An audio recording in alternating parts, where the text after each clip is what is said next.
Bom dia, caros amigos. Começa aqui mais um Passa a Bola, o programa desportivo da Rádio Transforma. Parabéns à Argentina, foi o nosso palpite antes do Mundial do Qatar. E parabéns porquê? Porque a Argentina acabou numa final emocionante, decidida através de grandes penalidades, por se sagrar campeã mundial. Mas, entretanto, houve duas meias finais em que a Argentina bateu, sem margem para dúvidas, a Croácia e, entretanto, a França bateu o nosso algoz, Marrocos, também com uma vantagem clara. Fran Jorge, o que é que te parece sobre as meias finais e depois a final entre a Argentina e a França? Ora, antes de mais, bom dia, Rui, para ti e para todos os nossos ouvintes e quem nos vai acompanhar. Sim, apetece-me aqui dizer relativamente a Marrocos, aquela célebre frase que toda a gente diz, afinal havia outra. E neste caso aqui, afinal, havia outra equipa de Marrocos, que viu-se Marrocos contra a Argentina, depois de estar a perder ao ataque, podia ter feito golos.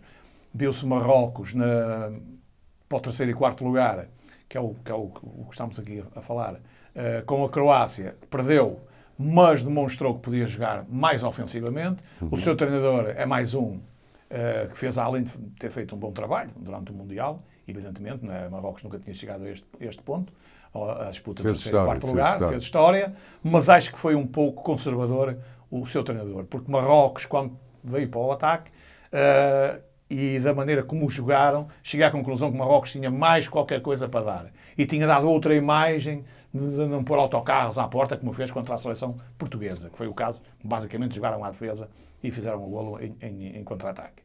E, portanto, é pena, porque teríamos visto uma equipa de Marrocos mais ofensiva e se calhar até podia ter ido mais longe. Ou querer disputar, ou querer pôr os autocarros e tentar jogar em contra-ataque, contra a Argentina não resultou e foram eliminados. E contra a Croácia, a mesma coisa, que a Croácia também é uma equipa mais madura.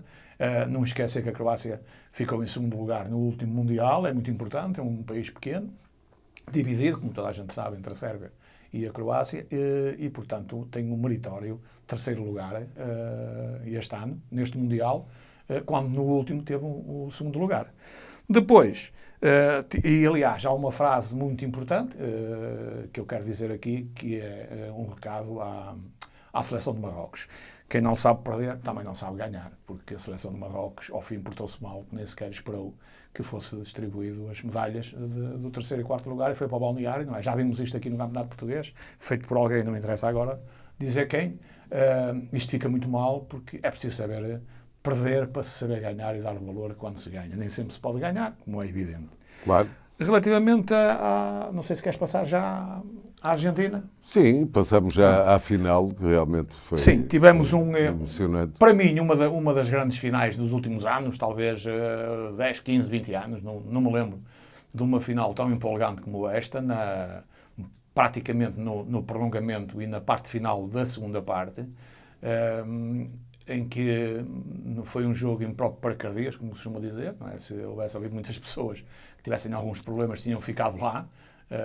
Foi um jogo tocato lá, a partir do momento que a França empatou. Mas na primeira parte parecia que o resultado estava feito. A França não apareceu.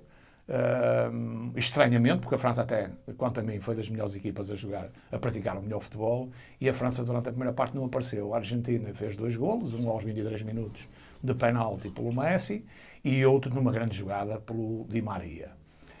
A primeira parte praticamente acabou com o resultado 2-0. A França pouco fez, pouco se viu, a França na primeira parte. Vamos para o intervalo, começa a segunda parte. A França continua a jogar pouco e depois, para mim, há a grande alteração que o treinador, o Scaloni, faz, quanto a mim, mal. Aceito que tenha feito a substituição do Di Maria, porque o Di Maria foi a grande surpresa, aliás, surpreendeu os franceses nesse aspecto, porque não deixou o lateral da França, que é muito ofensivo, vir à frente, porque o Di Maria ainda é um grande craque, não é? E é um indivíduo perigoso ali, não se pode deixar à solta, que ele de um momento para o outro pode fazer um gol, como fez. E, portanto, a partir dos 57, 58 minutos, o Scaloni tira o Di Maria e a França entra numa fase mais ofensiva, porque os laterais, ou o lateral do lado do Di Maria, que jogou à esquerda, embora tenha trocado umas 2 vezes ou 3, o Di Maria para o lado direito, mas de uma maneira geral, a maior porcentagem em tempo de jogo foi na esquerda.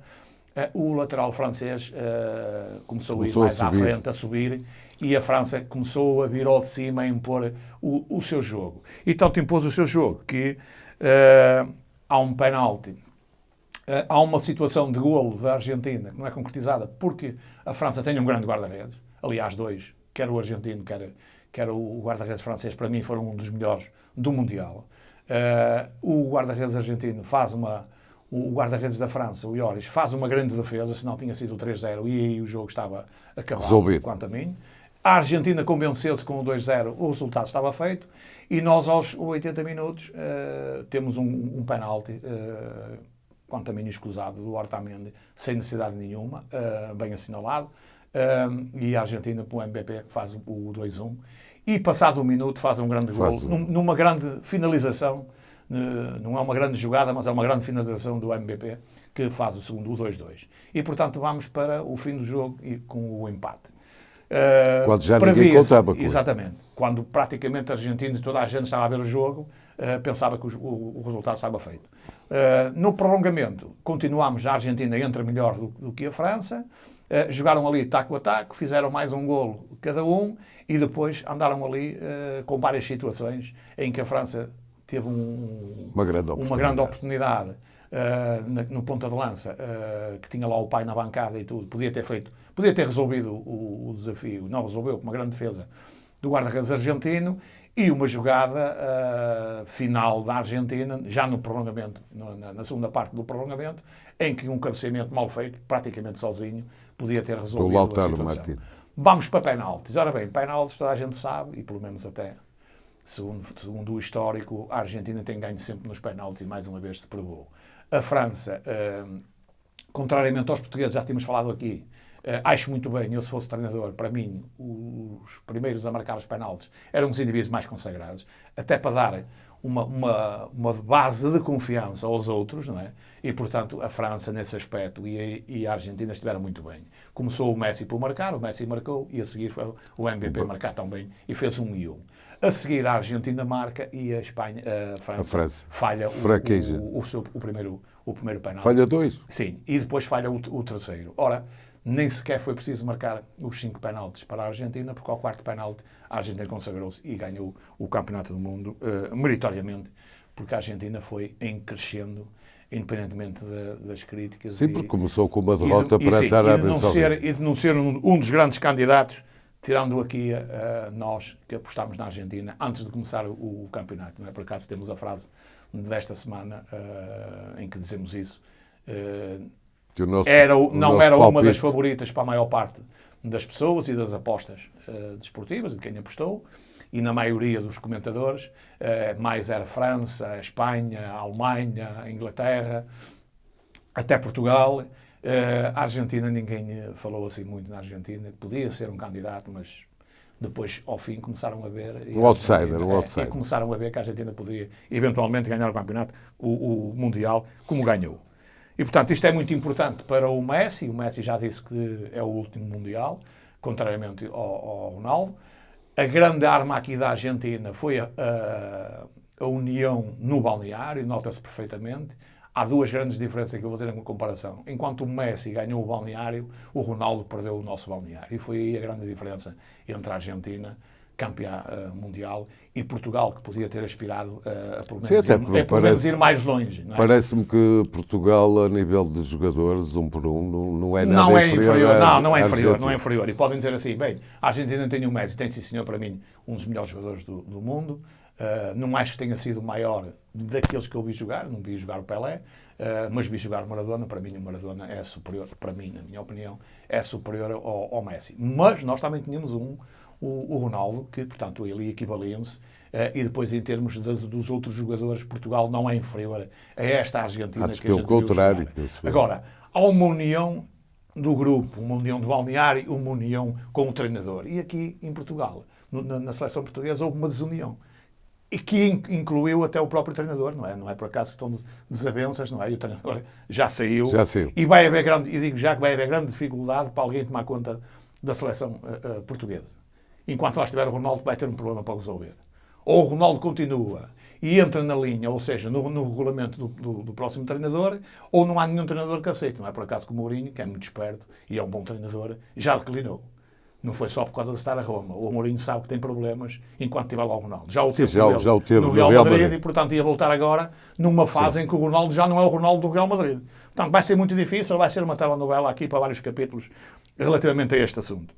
E, portanto, o sempre... Já agora também queria-te referir que penso que o Messi realmente confirmou-se como um grande jogador de todos os tempos, não é? Sim, que a jogada o Mbappé também confirma realmente ser um grande jogador de outra... Ser o próximo, possivelmente, sucessor e o próximo grande jogador do mundo. Sim, sem dúvida. Não é? Entretanto, tivemos a surpresa que, considerado o jogador revelação, que foi o Enzo Fernandes. Sim, o Enzo Fernandes...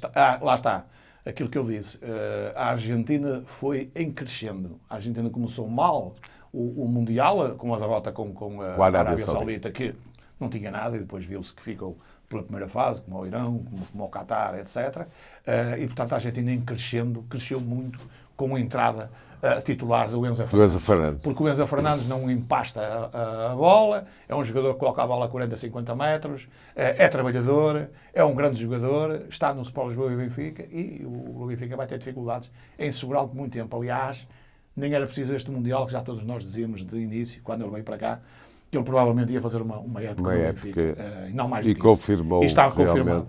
Mesmo até o próprio Artamendi, com a idade que tem, fez um bom Mundial ali como o patrão da defesa. E pronto. Sim, foi discutível.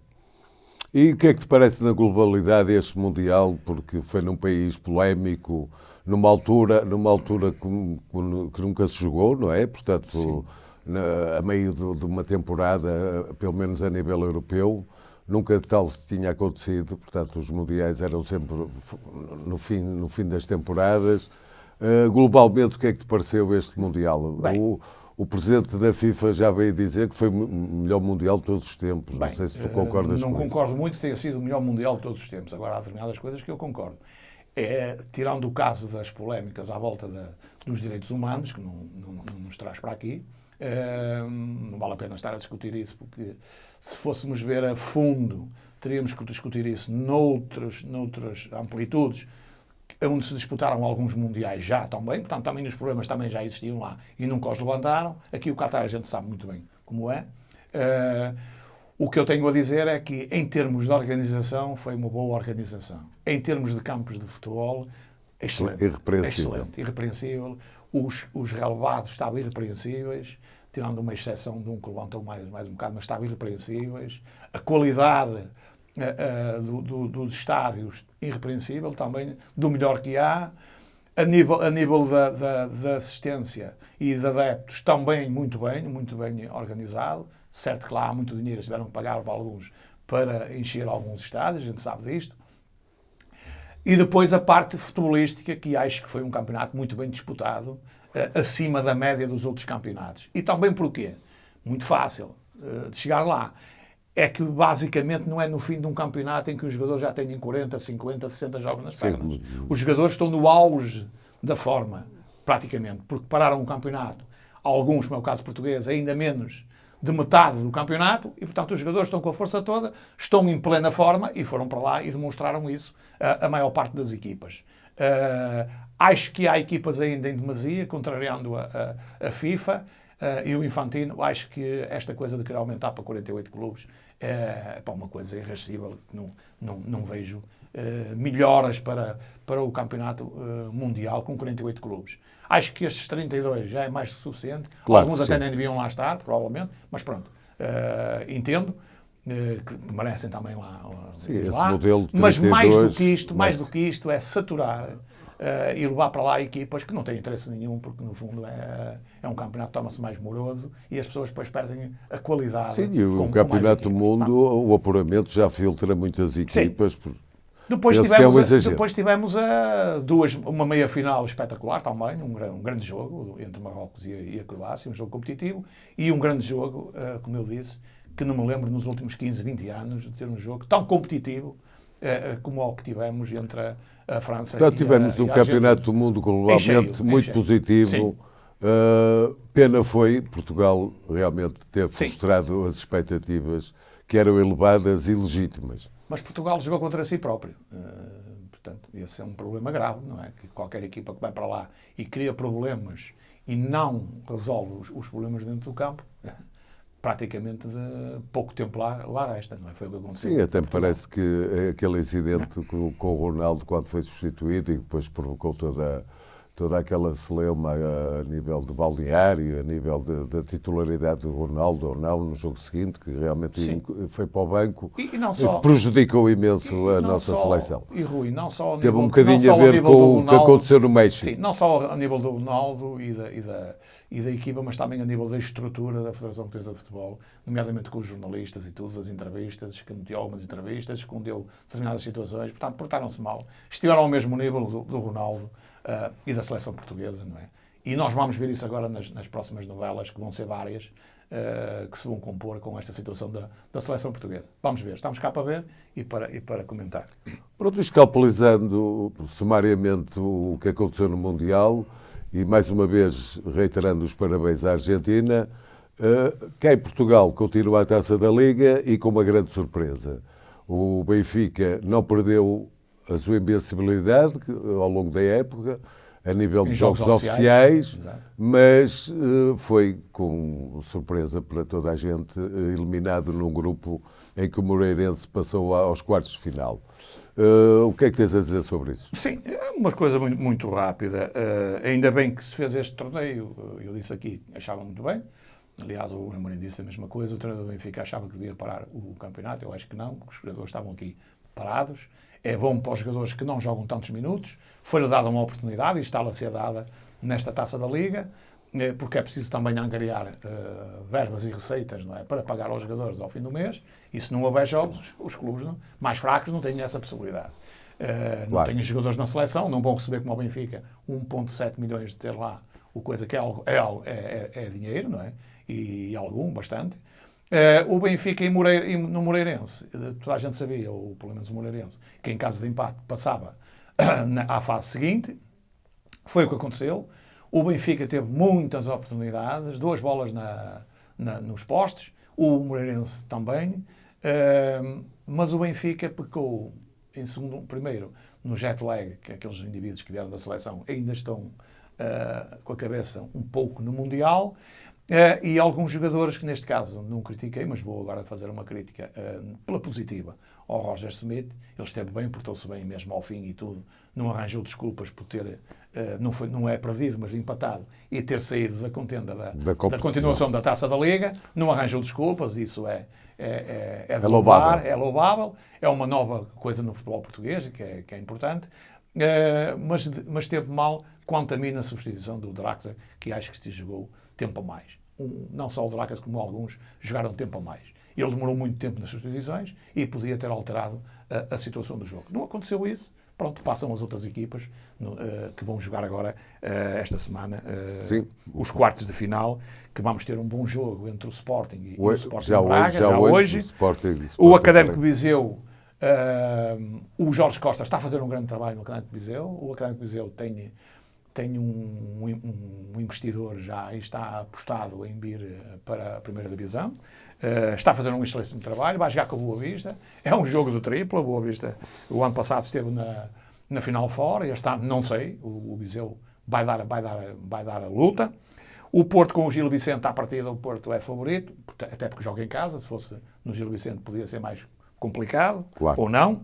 E o Moreirense Arouca é outro jogo de tripla também, porque o Moreirense bateu-se bem com o Benfica, é líder isolado da segunda Liga. O Moreirense, acho que confirmou a liderança. E o Arouca também está a fazer um bom campeonato e, portanto, é um jogo de tripla também. O único jogo aqui que não é de tripla é o jogo do Porto. Toda a gente espera que o Porto passe e que vai ver se este ano ganha a Taça Sim, da Liga. e tem umas contas, que ainda não tem ainda tem umas contas a ajustar com a Taça da Liga. A final da Taça da Liga joga-se em Leiria entre os dias 24 e 28 de janeiro de 2023. Aqui é a única coisa que eu não concordo, porque acho que neste interregno do Campeonato do Mundo deviam ter fechado a página da Taça da Liga. E era menos uns jogos que iam ter agora, que vão recomeçar o campeonato, e que era vai menos uns jogos que vai sobrecarregar os jogadores. O calendário, nomeadamente depois para a Champions League, para as duas etc, ligas, Liga não é? Europa, para a Liga 1 e Liga 2. É a única coisa que tenho a dizer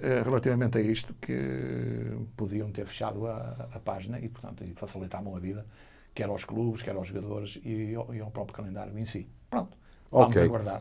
Pronto, e assim... Entretanto, também começa o campeonato esta semana. Dia 23 há já um jogo. Sim. Entre o Rio Ave e o Marítimo, e depois temos no dia 28, 29 e 30 o resto dos jogos. Portanto, para a semana. Pois, para a semana cá estaremos para falar sobre eles.